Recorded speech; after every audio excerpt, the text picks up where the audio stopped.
Hero सारखा सुंदर दिसणारा मुलगा जो बेंगलोरच्या नामांकित विद्यापीठात एमटेकचे उच्च शिक्षण घेत होता। अजून 4 महिन्यांनी तो मोठ्या नोकरीवर रुजू होणार होता।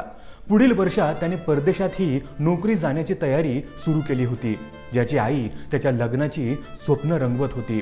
पोरगा हाताखाली आल्याचा बापाला अभिमान वाटत होता। सगळं अतिशय सुखा समाधानात सुरू होते आणि मग अचानक 22 सप्टेंबरच्या रात्री वडिलांना बेंगलोरवरून त्याच्या मुलाच्या मित्राचा फोन येतो की तुमच्या मुलाचा ॲक्सिडेंट झालाय, डोक्याला गंभीर दुखापत झाली आहे, तुम्ही तातडीने निघा। अंगावर अचानक वीज कोसळावी अशी ही दुर्दैवी बातमी त्या बापाने कशी झेलली असेल। बापाला बेंगलोरला पोहोचायला दुसऱ्या दिवशीची दुपार होणार होती।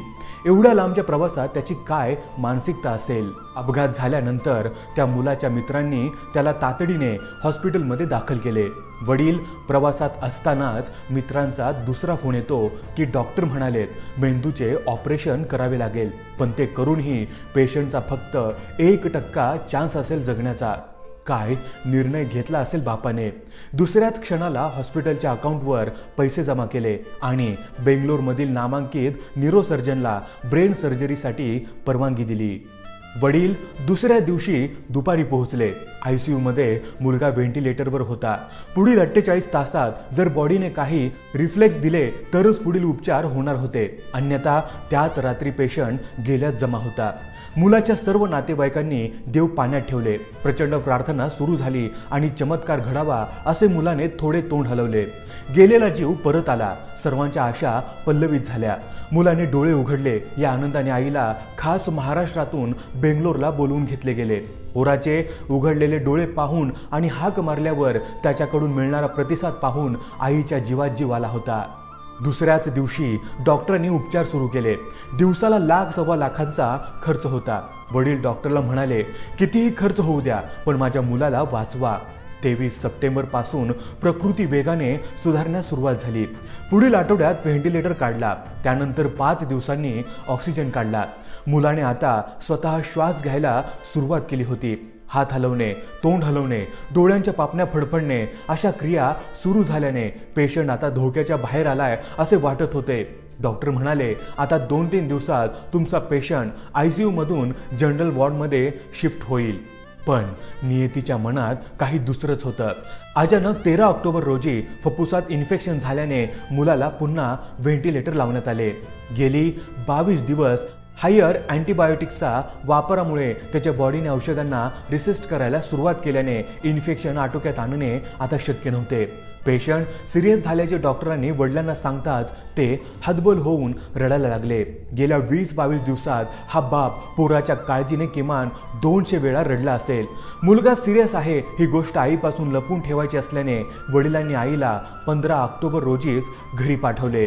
16 ऑक्टोबर काळा दिवस उजाडला आणि सकाळी 10:30 वाजता उपचारादरम्यान मुलाची प्राणज्योत मालवली आणि इथूनच सगळ्या अडचणी सुरू झाल्या। काहीही झाले तरी मुलगा गेल्याची बातमी त्याच्या आईपर्यंत पोहोचू द्यायची नव्हती, कारण तिला सावरणे सर्वांसाठीच कठीण जाणार होते। पण हळूहळू ही बातमी वाऱ्यासारखी वडिलांच्या आणि मुलाच्या मित्रपरिवारात पसरू लागली। हॉस्पिटलचे अवाढव्य बिल, पोलीस परवानग्या, पोस्टमॉर्टम ह्या सगळ्या प्रोसेस पूर्ण व्हायला 24 तास गेले। अखेर 17 ऑक्टोबर रोजी दुपारी 12 वाजता मुलाचे शव घेऊन त्याचे वडील, काही नातेवाईक आणि मुलाच्या मित्रांसह रुग्णवाहिकेत कर्नाटकातून महाराष्ट्राकडे निघाले। घरी पोहोचायला त्यांना 14 तास लागणार होते। तोपर्यंत मुलाच्या आईला हॉस्पिटलमध्ये ॲडमिट करून ठेवले होते। मुलगा गेलाय हा धक्का तिला सहन होणारा नव्हता। अखेर रुग्णवाहिका जवळ आल्यावर रात्री 9:30 वाजता डॉक्टरांच्या उपस्थितीत मुलाच्या आईला तिचं लेकरू गेल्याचे सांगितले। तिच्या हंबरड्याने सगळं हॉस्पिटल हादरलं। एका क्षणात दुःखाचा डोंगर तिच्यावर कोसळला। रडता रडता तिची वाचा गेली। ती बेशुद्ध झाली। शुद्धीवर आली की पुन्हा टाहू फोडायची। तिचं पिल्लू आता कधीच दिसणार नव्हतं। त्याच्यासाठी तिने पाहिलेली स्वप्न आता फक्त दिवा स्वप्न बनून राहणार होती। 17 सप्टेंबरच्या मध्यरात्री रुग्णवाहिका मुलाचे शव घेऊन घरी पोहोचली। वडील कोणत्या तोंडाने मुलाच्या आईला सांगणार होते की मी तुझं पिल्लू जिवंत आणू शकलो नाही। त्या मुलाच्या आई वडिलांनी मिठी मारून फोडलेला हंबरडा ऐकून प्रत्येकाच्या काळजाचा थरकाप उडाला। रात्री 1:30च्या सुमारास मुलावर शोकाकुल वातावरणात स्मशानभूमीत विधिवत अंत्यसंस्कार झाले. उपस्थित सर्व नातेवाईक आणि मित्र परिवाराने साश्रू नयनांनी त्याला निरोप दिला. तरुण मुलाच्या जळत्या चितेला फेऱ्या मारणाऱ्या या बापाच्या हृदयावर किती खोल जखम झाली असेल याची कल्पना करवत नाही. पोरांनो, गाडी चालवताना ॲक्सिलेटरच्या मुठीला पीळ द्यायच्या आधी आतडी पिळवटून रडणारे आई बाप आठवा.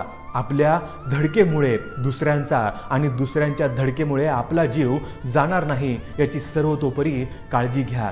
जीवन अनमोल आहे, त्याहीपेक्षा आयुष्यात एकदाच मिळणारे आई बाप बहुमूल्य आहेत.